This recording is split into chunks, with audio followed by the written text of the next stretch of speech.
Welcome to Putback on SNY.TV. I'm Ian Begley, your host, and we're going to be breaking things down Knicks NBA for the next 30 plus minutes. And we got two great guests with us today. We've got my friend Jeff J. Says, follow him there on Twitter. And you know for Jeff that he is an on-air talent, analyst with TNT Sports, and a KFS Casual Friday host. So you can catch him on many platforms. And we also have ESPN's Tim MacMahon, a fantastic reporter and the author of an upcoming book on Luka Doncic called The Wonder Boy, Luka Doncic and the Curse of Greatness, that comes out on March 25th. But with Knicks Mavs coming up tomorrow night, we figured it's a good time to get Tim on the show, talk about the book, talk about some current events. So we're going to get started here with the baseline. But before we do that, be sure to keep your questions coming in the replies, and we'll get to those later in the show. For the baseline, OG Anunoby, I mean, just fantastic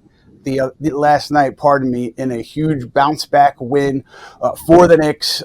He had 40 points. He was very good on defense, and the Knicks doing a great job against Nikola Jokic and the Denver Nuggets, coming off a really bad loss to the Utah Jazz.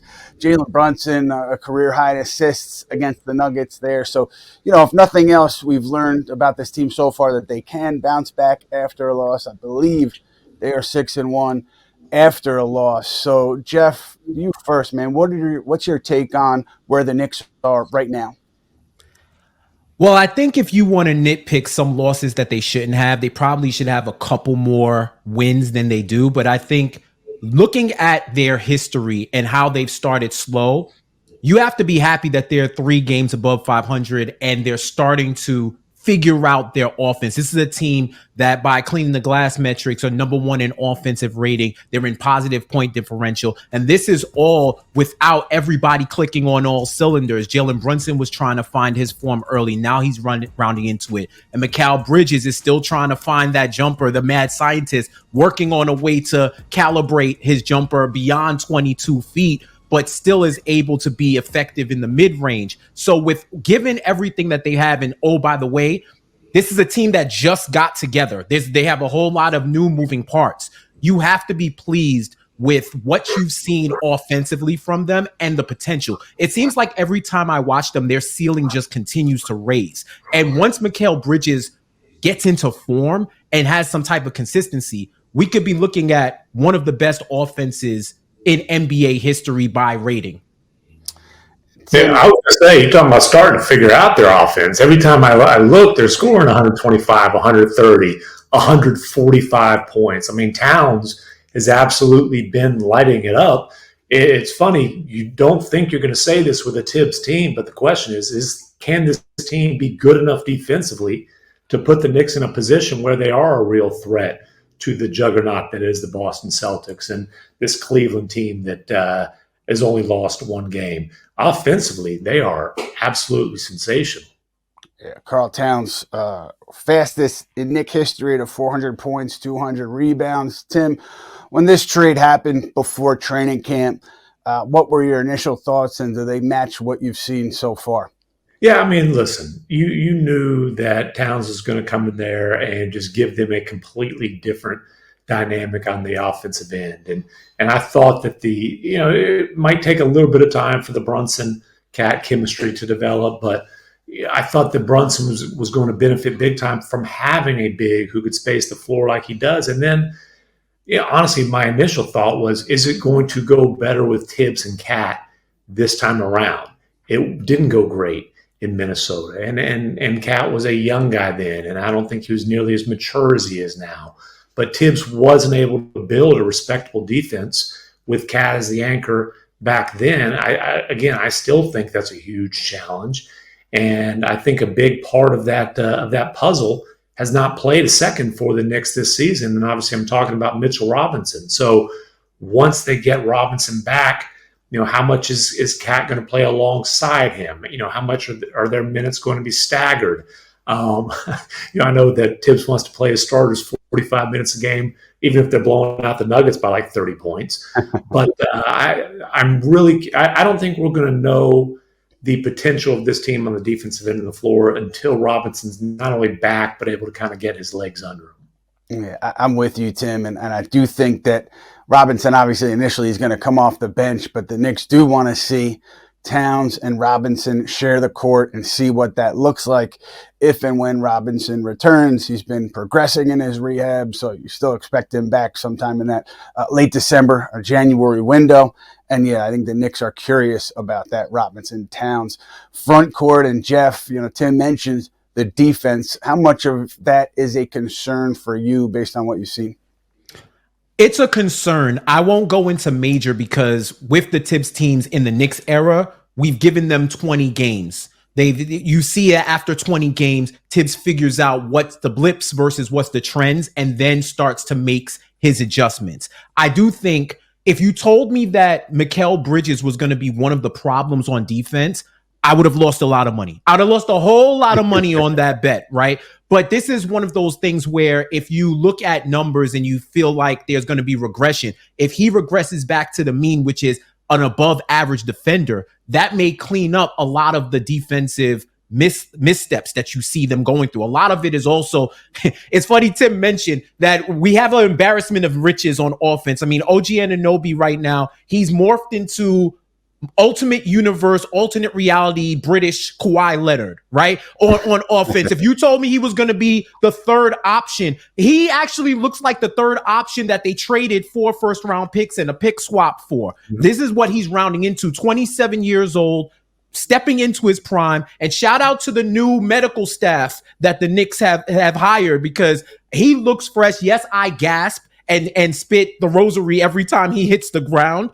But this is a guy who, if he can develop right now, if he was to just remain average, doesn't go too high, doesn't go too low, do what he's doing right now, he would have, per StatHead Basketball Reference, he would be having a regular season on par with 3 Steph Curry seasons, including the unanimous MVP season, because, of course, and Ray Allen, which is more comparable due to his 3-point attempts. So I look at, these are guys that have the IQ where you put them on the court and they just run plays. If you ever play pickup ball and 5 guys who don't know each other all of a sudden start running like they're the 96 Bulls, you wonder how did that happen? That's the type of IQ they have. We need to see that IQ, a few of those IQ points, not a lot, just a little bit. Get it on the defensive end, clean up your rotations and do all of that. And if they can get to average, now you're talking about a shootout. Tim, with the New York Knicks, you're getting into a shootout with the New York Knicks. These aren't your father's Knicks. These might be your grandfather's Knicks, because I know they were scoring a lot of points in the 60s and 70s. So this is a change for the modern Knicks fan to see. And I'm not going to lie, I love rooting for offense, especially when it's my team. I haven't gotten a chance to experience this ever as a Knicks fan. This type of beautiful game offense. I like what I'm seeing. So I just need them to adjust the defense to get it to respectable levels. You think Tibbs loves coaching shootouts? You think Tibbs is like, oh, this is great, man. Games in the 120s, 130s, 140s. and you nailed it with Bridges, though. You give up 5 first-round picks for Bridges, not because you think he's going to be an awesome offensive player. You think he's going to be better than he's been to this point. But, hey, as a third option, a fourth option, he's a really good offensive player throughout the course of his career. But you're trading for Bridges because, forget about above average, this is a guy who's been in the Defensive Player of the Year conversation.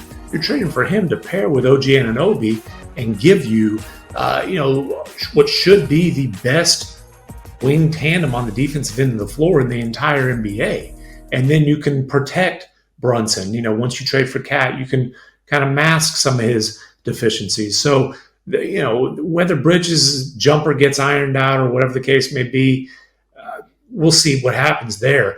The expectation is that he is an absolute elite defensive player, and that's not asking too much. We've seen it throughout the course of his career. Jeff, you mentioned Tim's grandfather's Knicks. I think, Tim, your grandfather, didn't he fight in the Civil War? The Civil War vet. So I don't know what his area would be.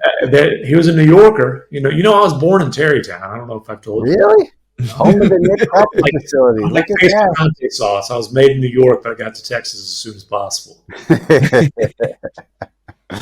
Oh, man. So I want to hit you on Casey Smith. Jeff brought up a great point about the health executive the Knicks hired from the Mavs. We'll get into that a little bit later. Right now, it is time for a segment that we like to call What We Learned. What We Learned. Presented by Binghamton University. Binghamton University was named the top recent rankings from the Wall Street Journal, top school in the SUNY system, according to recent rankings from the Wall Street Journal and Forbes. You visit binghamton.edu for more.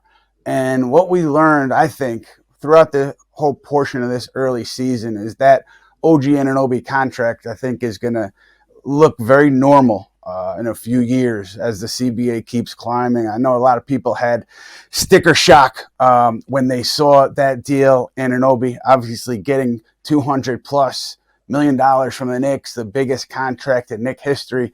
I know there's a little bit of shock, but you look at what he's done. I think he's been the most consistent Knick. And the interesting thing to me is you go back to when he agreed to that deal.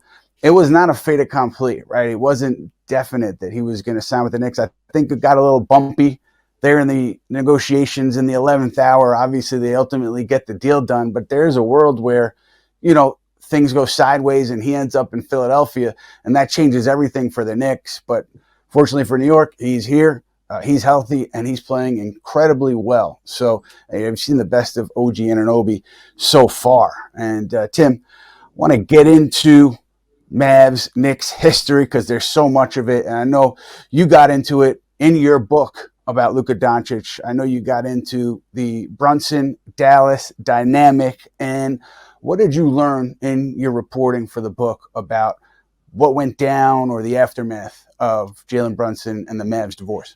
Yeah, and a lot of this stuff that is pretty obvious. And the number one thing you know going in and is reinforced, Mark Cuban's full of crap. My favorite thing is Cuban's insistence of, we would have outbid the Knicks. We had no idea what the number is. They wouldn't tell us the number. It's like, did you lose your internet connection? It was widely reported. I reported, and I wasn't alone, days in advance of free agency that it was going to be 4 years in excess of $100 million. It ended up being $104 million, obviously. And, the interesting thing, Rick Brunson, this will shock you to know, but Rick Brunson was awfully chatty. We had coffee at a Starbucks in Dallas when they came through last year. And, the one thing that Rick said is they thought when the Mavericks scheduled that meeting that because at that point, there's only one way the Mavericks can salvage the situation. And that is, sorry, Jalen, here is a couple of Brinks trucks. We're backing it up for you. Come on, let's make the decision difficult. They thought Cuban was going to come up there and throw a max deal on the table, which they would have been killed for, and it would have aged well, right? Just like the Knicks, honestly, were killed for 4 years, 104. And man, did that age well. And Rick says that Jalen looked at him and basically said, if it's that, I've got to take it. And Rick was like, yeah, you do. Absolutely. Well, we can buy a house in Dallas. But obviously that situation didn't play out that way. And, it's interesting. And this is the world of what ifs. But I am convinced that if Jalen Brunson would have re-signed in Dallas, whether it was on the extension that the Mavericks were way too late in offering, or, if they'd have decided, okay, we can't just let him go to New York. We've got to, throw the max on the table and make him make a difficult decision. I think he would have ended up in New York anyway. I just think it would have been on the other side of the bridge. I think he would have ended up being traded for Kyrie Irving. Just because, listen, the Mavericks never or at least Mark Cuban never looked at Jalen Brunson as a legitimate star. And he's not alone in that. He wasn't necessarily a proven star. He's just a guy who got better and better and better and better. Certainly looked like a star in the playoffs that year. But once Kyrie became available, I don't think that that the Mavericks would have been able to pass on the chance to add that level of star. So I think Brunson would have ended up with the Brooklyn Nets had he have returned to Dallas. That's fascinating. And I think that would have driven Knicks brass nuts because they targeted Jalen for a long time. So maybe the Knicks then end up trading for Jalen Brunson and Mikal Bridges at some point with Sean Marks. But the what ifs are fascinating to me. Tim, do you know ultimately in that Mavs Jalen Brunson meeting? Was there a number put out there? What was the conversation like at that point? So the meeting was called off, but the number that had been discussed was quote unquote Fred VanVleet money, which at the time was $21 million a year. Yeah. And so 5 years, 105 versus 4 years, 104. Like, come on, it's not as Rick Brunson said, make me make a hard decision. That's not a hard decision. That's common sense. But it's funny. Again, Fred VanVleet money was the line in the sand, just like Mike Bibby money was the line in the sand on Steve Nash back in the day. Wow. How about that for a parallel? Yes.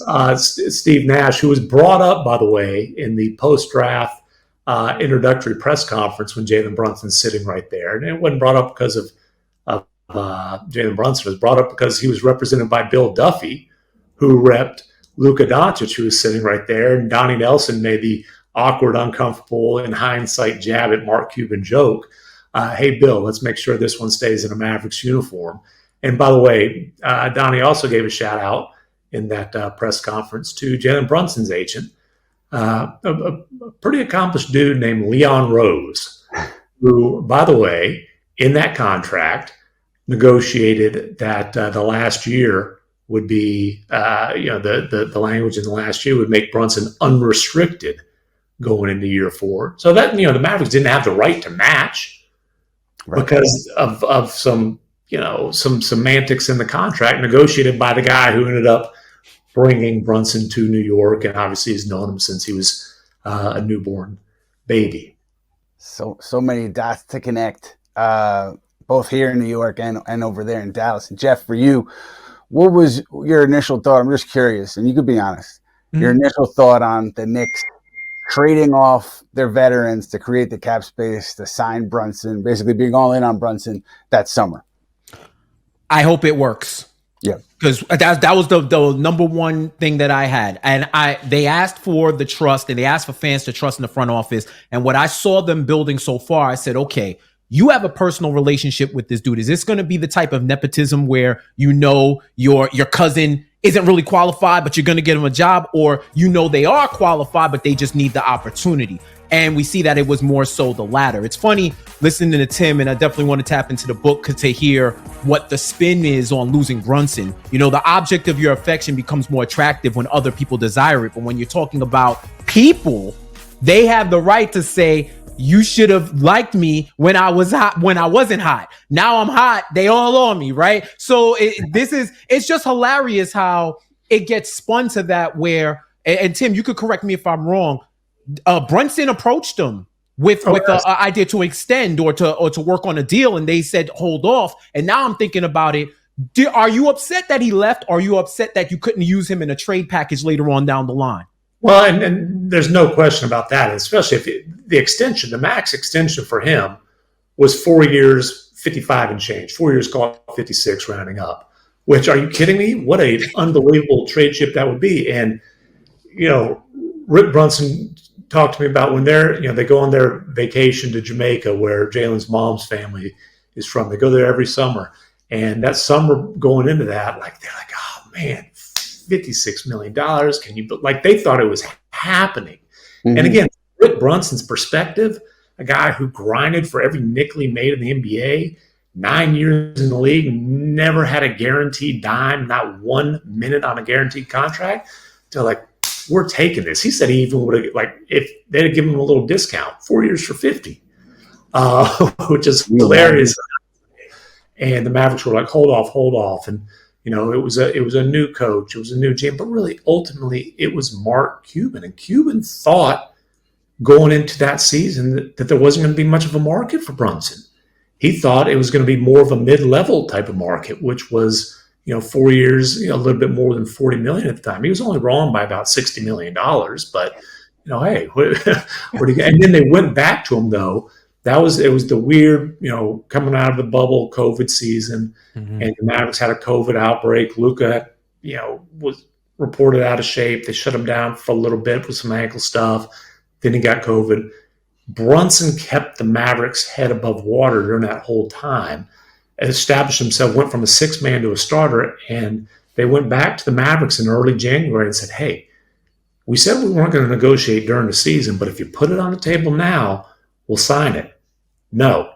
And the reason it was no then is the same reason they didn't offer Dorian Finney-Smith the same identical deal until right after the trade deadline, right? Mm-hmm. If you extend them at that point, you can't include them in a deal before the trade deadline. And they were, who's going to be the co-star next to Luka? Who's going to be the co-star next to Luka? Which is another way of saying we don't think this guy's capable, right? And then obviously Brunson, again, every year of his career continuing in New York, he's gotten better and better and better.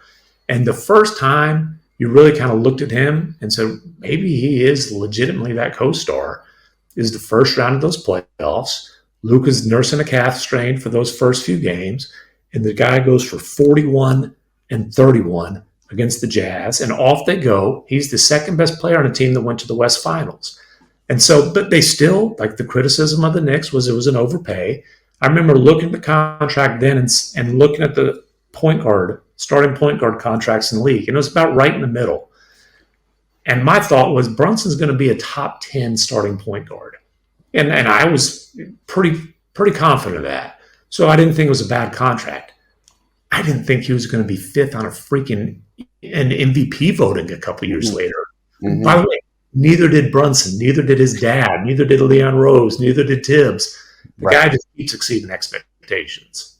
Yeah, the continued improvement is really remarkable. And even this season where you're seeing him with the people around him distribute the ball more and still get his shots, get his points. But, his assist numbers have been fantastic. Most recently last night, setting that career high in that win in Denver. And I'm curious, though, one last thing, Tim, on Dallas. Casey Smith, the impact that he had on that organization. What do the Knicks get in Casey?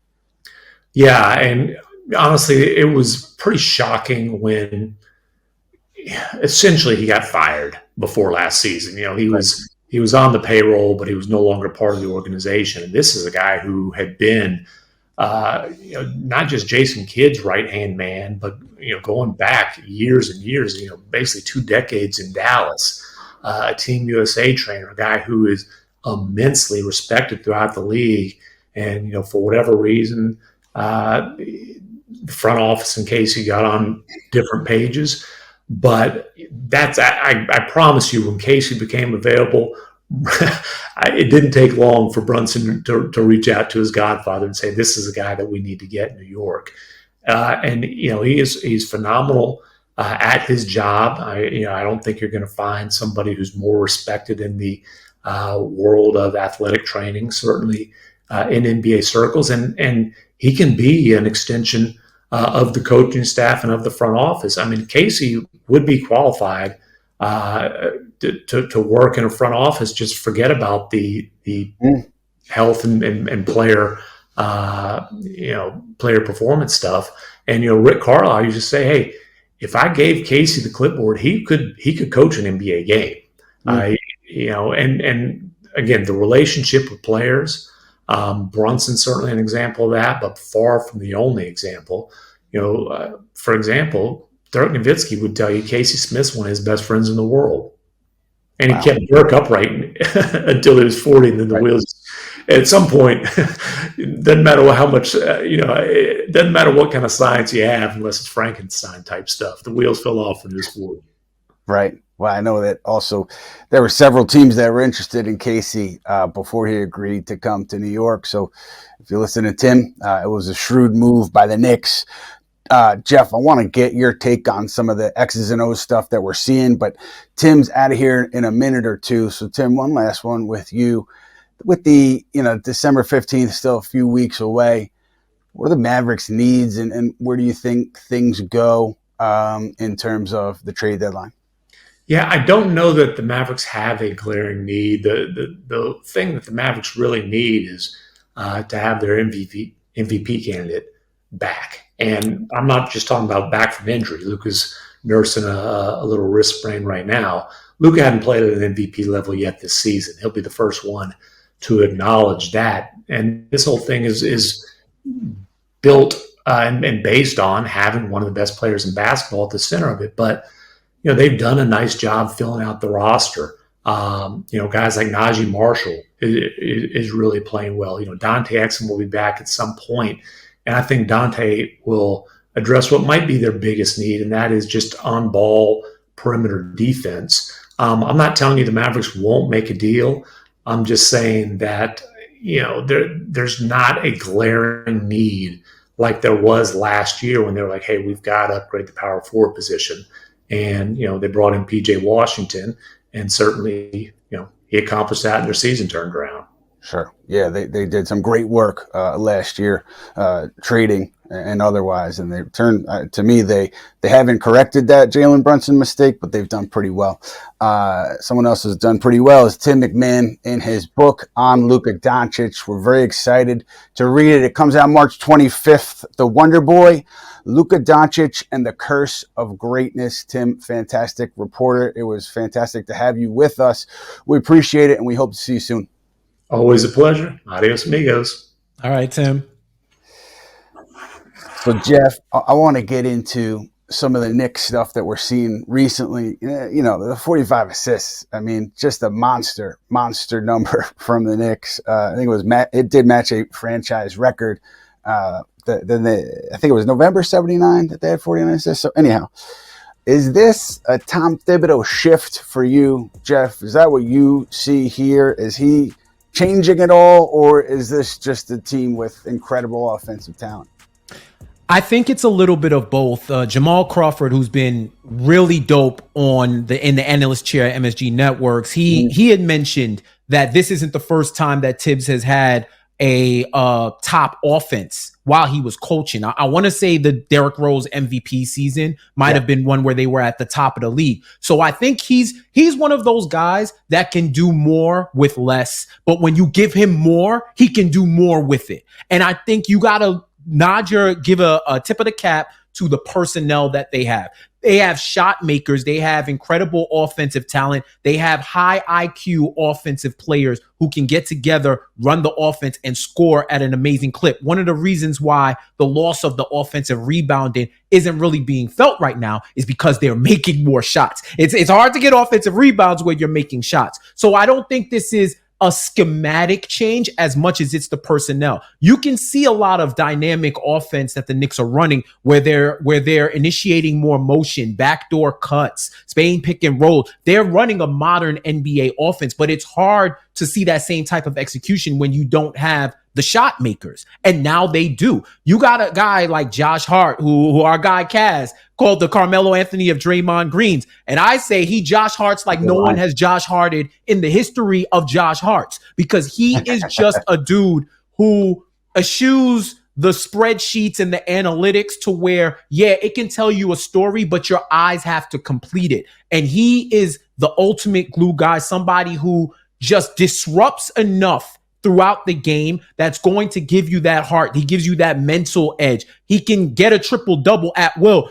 All of a sudden, he can hit shots. I think I heard somebody say he turns into Michael Jordan with less than 5 seconds on the shot clock. But he can hit these shots too. And in the post games, you've been there, Ian. He'll even say, I choose to play this way because I want to get everybody else involved. I know I can hit shots if I want to. And it annoys me so much when he pump fakes on those open 3-point shots to drive to find the better shot, where sometimes I'm like, Josh, just shoot. And then Josh takes an off balance fadeaway 2 with 1.5 seconds on the shot clock, and it's all net. So I let that man do what he does. He told the fan base, I'm going to do one bonehead thing every game. Just let me have that. And I said, I will concede it if it's just in the first half. If it's in the first half, I don't care. Get it out your system. Throw the ball into the 200 section. I don't care. But I to answer your question, to put a bow on it, Ian, when you have the offensive players who can run, like you got, here's something for you, Ian, that blew my mind.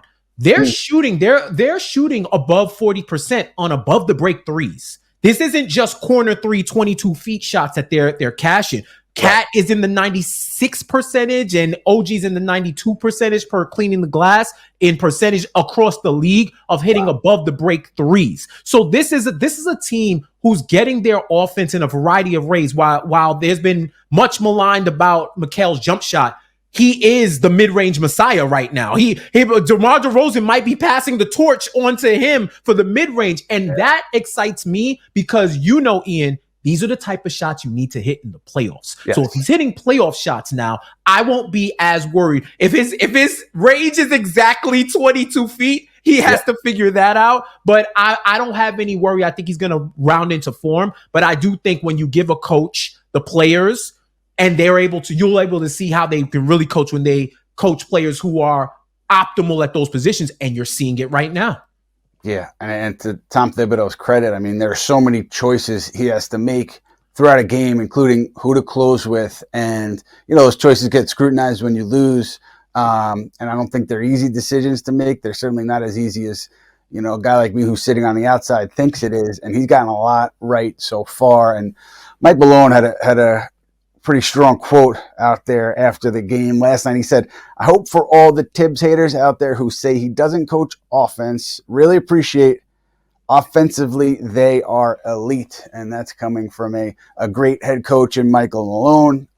There are, I think, the early season kind of adjustments that they go through. I think you're still seeing some of that, but I think a lot of that stuff has been worked out on the offensive end, and it's impressive that they're at this point this early in the season. Yeah, I thought to myself, maybe, December 1, you take a look at where you are, and maybe that gives you an inkling on what the team is capable of. But they've been, above and beyond offensively many nights.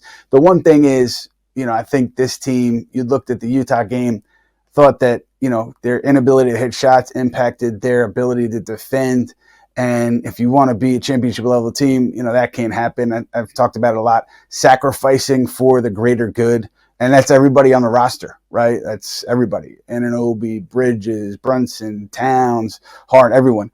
Sacrificing for the greater good and not letting what happens on offense dictate what you do on defense. So maybe that's one thing to keep an eye on moving forward. But that and health, I think, could derail this team. But right now, you're looking at a very, very strong NBA offense.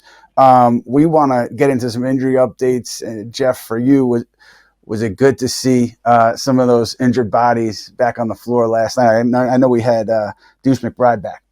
Yeah, it was great to see Deuce, especially playing in back-to-back games where the total elevation was like 10,000 plus feet between the cities in Utah and Denver. Those are the type of games where I think you need to use as much of your personnel as possible. One of the things amongst everything with Utah was definitely a flush it game, but I did think that even if they might not have been as effective, you may have been buying your team more time if you would have ran with Kolek and Dadier and Huck Porty more, just to give everybody else a breather, because it's one thing to come back from 15 plus points, 17 plus points down. It's another to do it in that altitude. And I know people say it may sound like an excuse. Take it from somebody who the first time I ever went to Denver, I landed and I was like, oh, this elevation thing, this is in everybody's head. I don't feel any different. I went to go work out, went on a treadmill, and then ended up with a nosebleed. My nose doesn't bleed.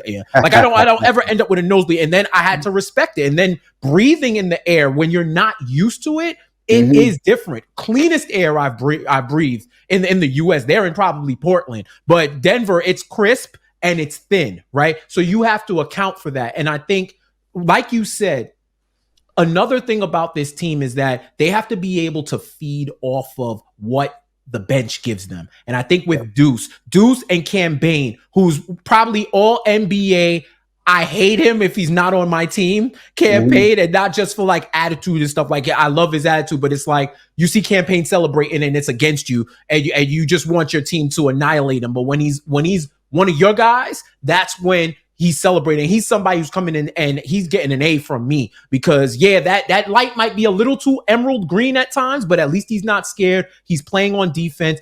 Him and Jericho Sims and OG were one of the key catalysts for that 17-0 run, because they were playing defense. So that next level is to have those starters be able to feed off of their bench and lock in on defense. And I think when you have somebody like Deuce who can score even better, he's elevated his game offensively every year and his defense hasn't waned. Those are the type of players you need to give a change of pace, because if they're going to lean towards, I don't want to say finesse, because that gives that euphemistic that they're soft, not so much that, but It's not hard-nosed offense. This is prestige offense, right? This is prestige offense. You need a change of pace. So you get that last year gritty defense with the second unit. And if you need a pickup either way, the team needs to be able to feed off of each other and off that energy. That's the next echelon that they need to get into, along with cleaning up their defensive schemes. But seeing Deuce on the court, hearing the positive news you'll get into on Precious,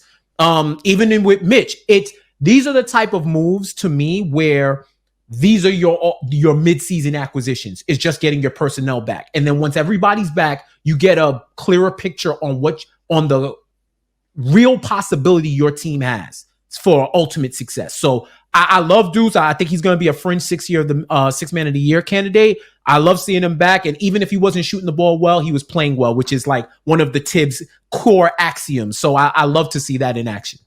Yeah, you know your Tibbs-isms. You got to. The game tells you what to do, Ian. The game tells you what to do.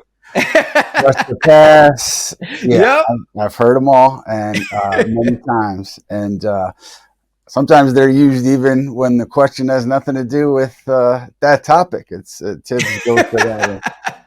To not answer what you're looking for, which is a skill of itself. But let's run through the injury updates. We talked about Deuce. Mitchell Robinson. Tom Thibodeau told reporters on the road that he's still in that rehabilitation mode. Nothing much new to report there, although you hear no setbacks, and that's good news. I think that late December, January timetable still is where it's viewed right now for Mitchell Robinson and Precious Achiuwa. Strong news there. Tom Thibodeau again telling guys on the West Coast that Precious has returned to practice, done some contact. I would assume they don't rush him back. I would assume that he's going to have to do some work conditioning to get back on the court. Maybe it takes a week or a few days before he can actually be ready to play in an NBA game. You got to see how the hamstring responds, but he's in a good place, so they should have him back shortly. And then Landry Shamet. Nothing concrete there other than no news is good news. And I do think, once he gets all the way back, I do think the Knicks will strongly consider re-signing him. And then you maybe bring Matt Ryan on to a two-way deal. We'll see how that shakes out. Cam Payne saying last week that Landry's looking good and he's getting better. So positive injury news for the Knicks. Jeff Johnson, for you. Knicks, Mavs, tomorrow night. What are you looking for? What do you expect? Consistency. That's my key right now. Keep the energy the same as you did in Denver. I understand. The Knicks right now have a team that's really acclimated to West Coast basketball, from Josh Hart, Jalen Brunson, Cat. These are guys that played in the West Coast. So these games they get up for. So I'm leaning on that. And also to build upon the offensive play that they've had before. Yeah, this is something that is elite already, but don't settle for just elite. Try to get as close to perfect as possible. You're not going to reach it, but with each step, you're going to be more successful. I want to see them continue to keep it up on offense, like don't fall back. And defense is where I'm really looking towards them. It is even, I'm not looking for them to be lockdown defenders and everybody be a defensive player of the year candidate. I'm looking for a decrease in the mental mistakes. I'm looking for you to hit your rotation. You're running out to the 3-point line. Get your hand up. You said it before, Ian. Don't let offensive stagnation affect your defensive play. It's about effort. And I know Cat has had a lot of criticism on him for his defense and then this season. But one thing I can say is he does try. It's more of a technique thing. It's the little push afterwards that doesn't really affect the shot, but they're going to call it because it looks like it, because you're 7 foot and you're shoving people. It's just the way it looks, right? Don't get discouraged that you're not getting a whistle. And I understand it. I'm not a hashtag refs guy, but it is kind of crazy to see Cat barrel down the towards the rim over and over and over again, receive contact, not get a call, Brunson, we already know what it is. He's adopted Carmelo Anthony. We don't get those type of calls when you're driving. If he had a headband, it probably would be crooked at some point in time. But hopefully that adjusts. But you can't even let that affect you. You got to keep playing. Go play for the N1s, even if you're not getting them. I'm looking for the bench to continue to step up. The name of the game for me is consistency, and to go in against a team that doesn't have an all-world, all-MVP, all NBA first team MVP candidate and handle business. The Mavs haven't been pushovers, but they have been inconsistent. They have been inconsistent. You know, they give up leads. They'll give you the opportunities to win. So take that opportunity.